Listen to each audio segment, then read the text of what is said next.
Olá pessoal, tudo bem? Hoje nós vamos falar de um tema um pouco diferente do habitual, mas é um tema interessante. O que nós vamos falar vamos falar o quê? De contratos imobiliários. Mas antes de tudo, vocês me dão licença que eu vou tomar meu uísque, tá? Aqui, ó. Já, dá logo aí. Olha, meu uísque onde rock. Eu gosto. Eu gosto e tomo porque eu gosto. Eu gosto porque é bom. E não quero nem saber, porque rico é que gosta do que não presta, ó. Muito bom. E isso é bom para o colesterol. Mas, como eu disse, nós vamos falar de um tema que eu nunca vi nos cursos de direito, nas pós-graduação. Nunca se falou em contrato imobiliário. Você faz uma pós-graduação em direito e tem um tema importantíssimo para a turma de direito e que faz no próprio direito imobiliário, se esquece dos contratos. Tudo que se faz na vida é um contrato. E há diferentes tipos de contrato com diferentes finalidades e diferentes funções. E para isso, nós vamos buscar o Código Civil, que nos orienta de tudo, está aqui nele. Também vamos buscar o Código de Processo Civil, o Código de Processo Civil, também que nos auxilia muito, até na própria Constituição. E por último, também nós vamos ver a lei do inquilinato comentada. São leis boas que a gente tem que observar tanto, que é importante para o especialista em direito imobiliário, e que vive o despachante, o corretor, o próprio advogado especialista em direito imobiliário. Isso é muito importante, os temas contrato, porque tudo que se faz hoje é um contrato, mas cada contrato tem sua especificidade, tem sua função, e nós não vamos contratar. E vamos olhar no Código Civil que diz: os contratos fazem leis entre as partes. Tudo bem, mas nem todos têm definido no seu bojo o objetivo do contrato. Então, como vamos falar em direito imobiliário, o nosso tema hoje é contratos. E vamos começar pelo contrato, o compromisso de compra e venda. Ele é um contrato preliminar em que as partes se obrigam por livre vontade ou mutuamente, ou acordam entre si, a outorgar ou assinar as escrituras definitivas num certo momento e com as condições determinadas no contrato. Isso é o óbvio. Mas o compromisso de compra e venda pode ser instrumento particular, não importa o valor da causa, porque tudo não importa o valor do preço da causa, você faz do seu jeito. Mas, como disse, o compromisso preliminar é realizado para imóveis financiados, e o imóvel financiado, seja via bancário, sistema financeiro de habitação, ou da própria empresa, construtor, incorporador, tudo por força do artigo 463 do parágrafo único do Código Civil, que diz: o contrato preliminar deverá ser levado ao registro de imóvel competente. Tudo bem, isso aí todo mundo sabe. Com todos os requisitos legais, menos quanto à forma. Veja só, esse contrato pode ser feito de qualquer maneira, de qualquer forma. Não importa. A forma que você definir, se é contrato ou promessa. Agora tem um detalhe que você observa: os contratos de compra e venda, ele não se opõe a terceiro. Ele é feito e tem sua validade entre as partes.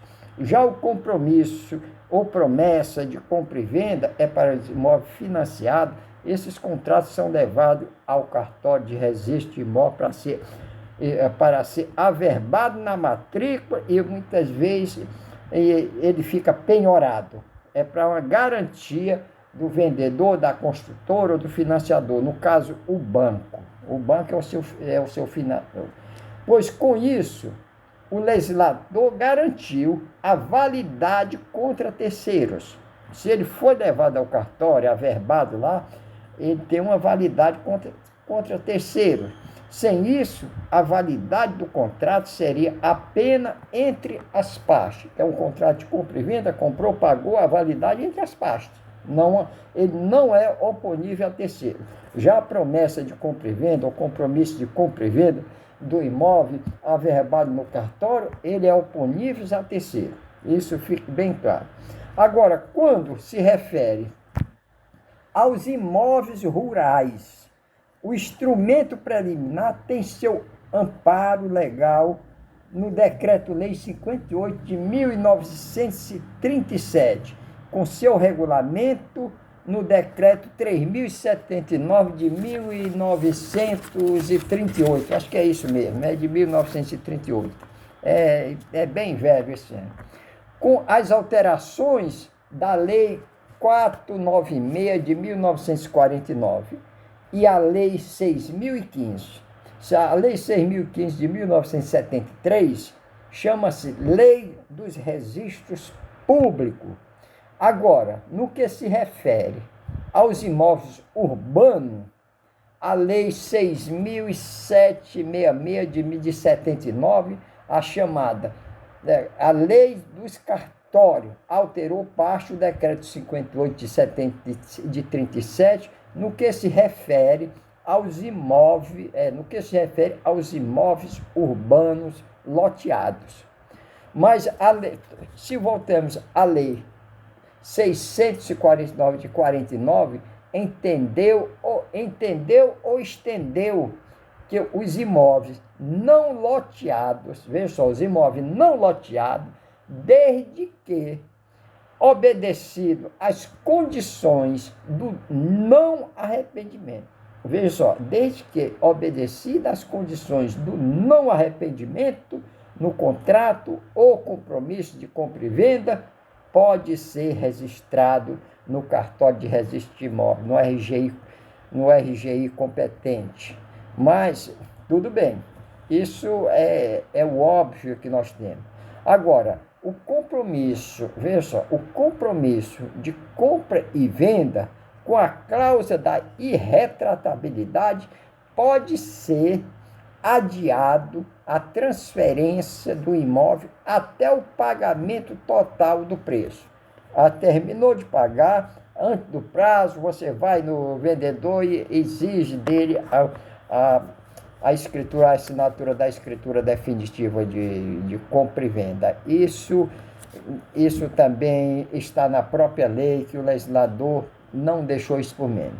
Bom, com a cláusula de como eu disse, o compromisso de compra e venda com a cláusula de retratabilidade, veja só, é preciso nos contratos obedecer essa cláusula da irretratabilidade ou outras coisas, pode ser adiado esse contrato, desde que ele pague o preço bem adiantado, pois seja ele por escritura pública. Agora, caso contrário, o proprietário se negar, aí só com mandado judicial em ação de adjudicação compulsória, que isso aí é o que mais acontece. O cara termina de pagar, o proprietário não pode assinar, diz que já morreu, os herdeiros não pode.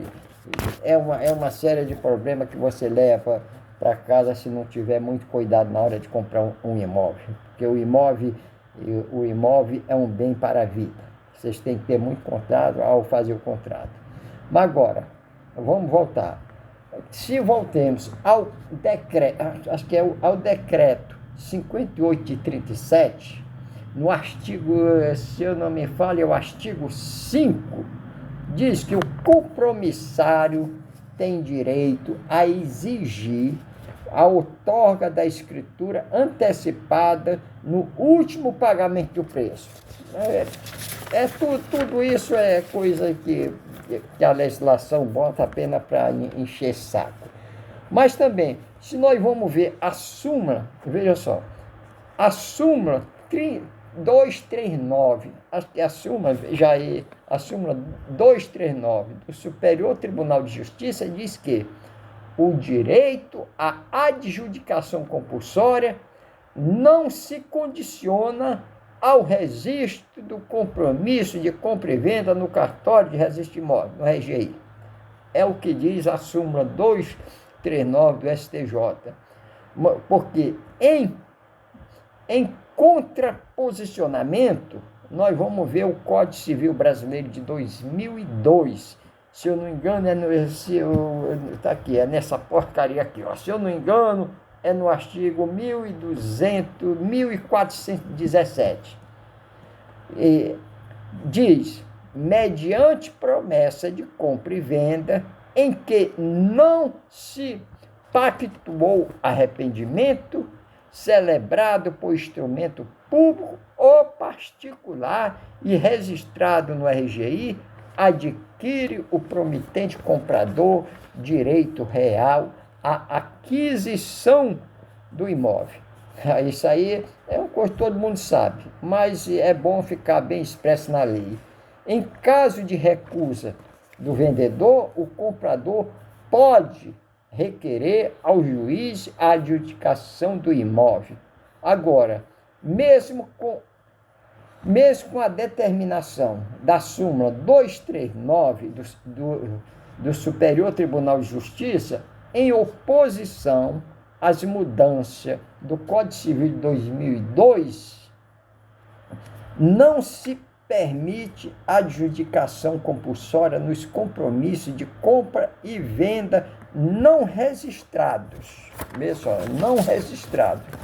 Aí, que eu disse, compromisso de compra e venda não registrados. Mesmo, veja só, preste bem atenção, mesmo afetando o terceiro de boa-fé que adquiriu o imóvel em garantia. É um alerta que a gente faz, que isso acontece muito. E alerta que a gente faz para todos os vendedores, quando nos procuram, são essas. Antes de fazer qualquer transação do imóvel, procure um profissional. Procure um conhecedor do assunto, um corretor qualificado, um consultor ou um advogado, para que você não tenha problema mais tarde. Mesmo se for o caso, você retira uma certidão de inteiro teor com ônus para ver a situação do imóvel, tira uma certidão da Justiça Trabalhista Federal, se o imóvel tem alguma restrição nas receitas, dívida, seja qual for. Tenha muito cuidado ao fazer isso, qualquer ser, para você não ter problema aqui. Agora, se nós vamos pegar a Lei 6.015 de 73, a Lei 6.015 é a Lei dos Registros Públicos. No artigo 167, número 1 e 9, diz que será feito a matrícula do imóvel, o registro de cessão com ou sem cláusula de arrependimento, tendo por, desde que, olha, ele faz uma ressalva, desde que o objeto, quando ele diz, olha, desde que o objeto imóvel não loteado com preço pago no ato. Isso aí é o que você vê. Se ele fez esse imóvel, olha, o imóvel registrado de cessão com ou sem cláusula de arrependimento, tendo por objeto o imóvel não loteado com preço pago no ato. Isso é um contrato que você tem uma terra, vendeu, ela está registrada, você vendeu uma parte, um contrato que não registrou, só que o cartório vai lhe exigir que você desmembre essa parte, georreferencie, faça uma série para atender às normas legais ou não registra. As coisas não é tão fácil assim, não. Isso pode ter certeza que você vai ter problema na frente, é melhor fazer as coisas certas. Agora, no artigo 25 da lei, vejamos, a lei atual, que é regido tudo isso, nós temos no artigo 25 da lei 6.766 de 49, a chamada lei dos cartórios. estabelece que são irretratáveis. Veja só, são irretratáveis os compromissos de compra e venda, cessões, promessa de cessões que atribuam direito à adjudicação compulsória, estando registrado conforme confiram direito real oponível a terceiro. Se esse contrato ou promessa esteja registrado no cartório, registrado não, ela está averbada no cartório, ele confere direito real oponíveis a terceiro. O contrato assinado entre as partes ele não confere direito real oponível a terceiro. É um direito entre as partes. Isso aqui é bom que deixe bem claro nesse sentido. Mas em todos os contratos, veja só, em todos os contratos é vedado a cláusula de arrependimento. Embora o Código de Defesa do Consumidor entende ao contrário e alguns juízes também vão nessa e entendem ao contrário. Mas nós vamos ver a súmula, é a súmula 166 do Supremo Tribunal Federal, que essas súmulas, quando vem dos tribunais superiores, vem com algumas bobagens, porque de lá sai muita besteira. Dos tribunais superiores sai muita besteira, em concorrência, essas coisas assim que saem. Pois essa súmula 166 do Supremo Tribunal Federal estabelece que é inadmissível, veja só, é inadmissível o arrependimento no compromisso de venda sujeito ao registro, sujeito ao regime do decreto 58 de 37. Essa súmula diz que é inadmissível, não se pode. Mas no entender do Código de Defesa do Consumidor não é assim. E todo juiz obedece o Código de Defesa do Consumidor. Então, o comprador, na hora, tem que ter muito cuidado para não cair numa esparrela dessa e ter dor de cabeça na frente.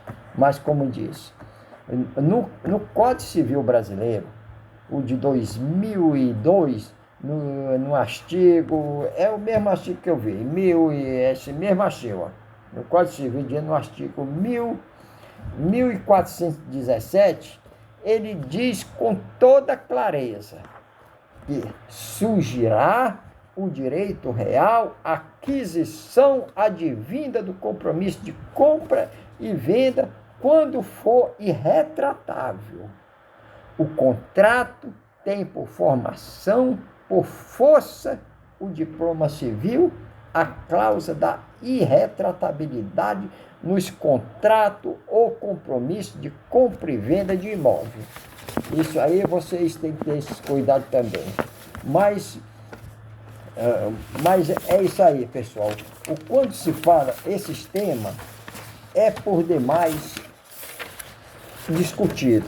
É por demais discutido nos cursos de direito, é o que mais se vê na justiça. Mas vamos ver atualmente. Olha, veja só. Atualmente, os compromissos de compra e venda de imóvel loteado na vigência da Lei 6.763 de 79, a Lei dos Cartórios, é necessário instruir os contratos com prova real de quitação. Veja só. Não devemos esquecer a prova real de quitação.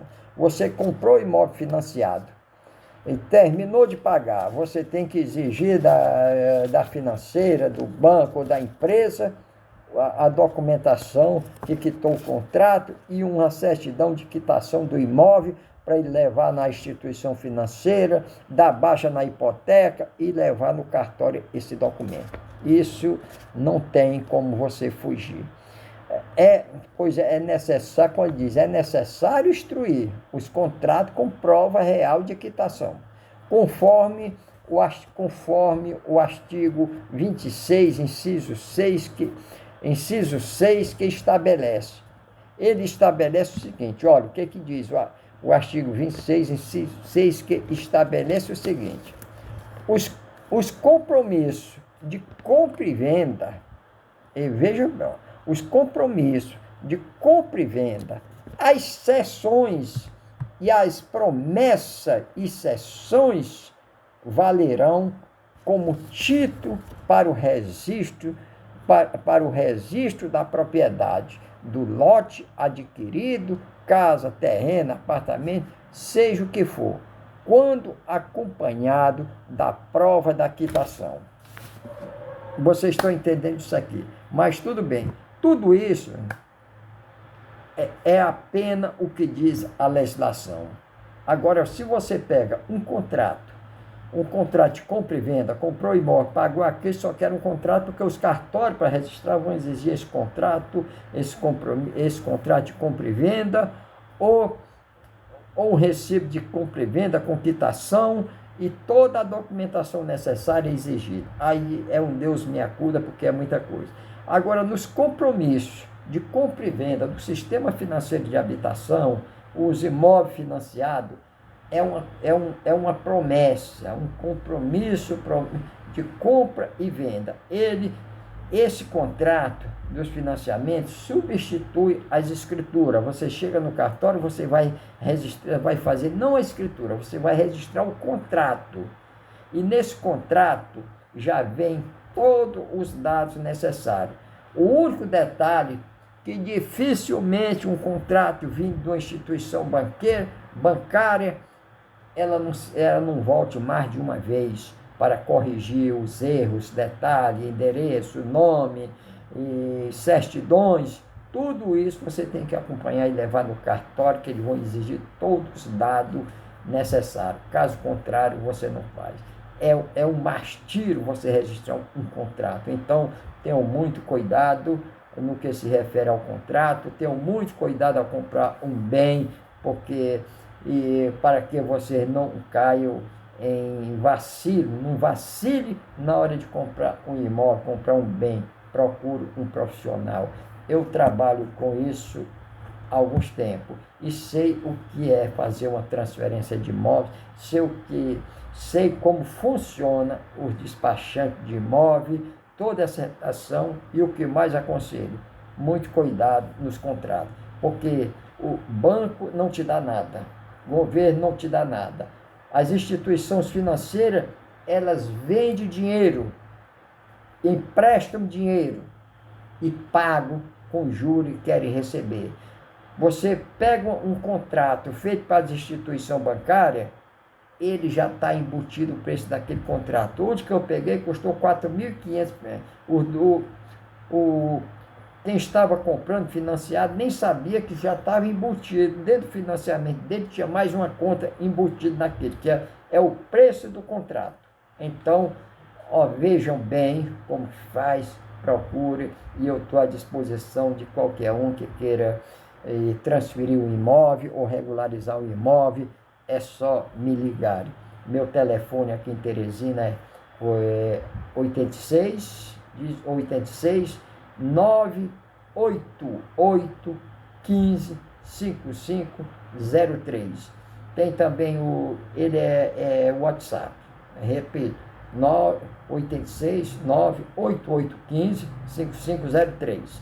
Pode ligar no Zap ou no e-mail, eu estarei à sua disposição. E aqui eu deixo meu muito obrigado para todos que desejarem fazer um bom trabalho, uma venda de imóvel, que consulte um especialista, seja ele que for. Se não quiser consultar um advogado, pode me procurar. Um abraço a todos.